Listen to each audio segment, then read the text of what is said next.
denai bata nampak di kurang itiak dalam kandang namu abana denai paya dia di dalam tangan urang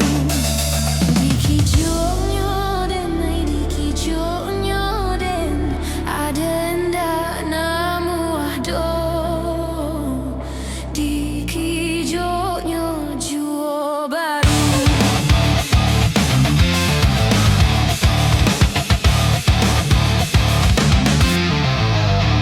namu abana den kaladang batanam lado sadape denai memandang labi abara seorang nan punyo de ulah kelok bakelok tak tumbuh di simpang tiga de ulah kijok mangijok tak kijok calon mintuo dikijoknya denai dikijoknya den ada ndak namu ado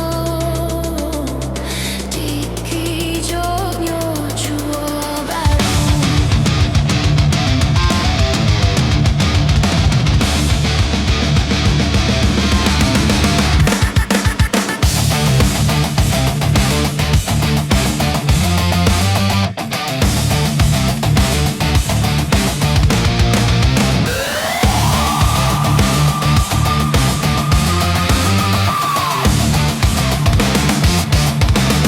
de ulah kelok bakelok tak tumbuh di simpang tiga de ulah kijok mangijok tak kijok calon mintuo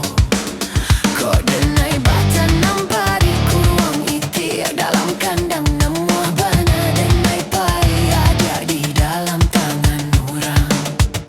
dikijoknya denai dikijoknya den ada ndak namu ado dikijoknya juo baru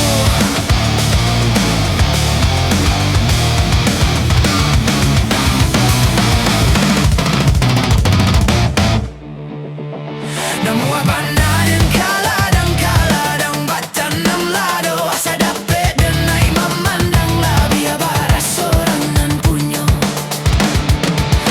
de ulah kelok bakelok tak tumbuh di simpang tiga de ulah kijok mangijok tak kijok calon mintuo dikijoknya denai dikijoknya den ada ndak namu ado dikijoknya juo baru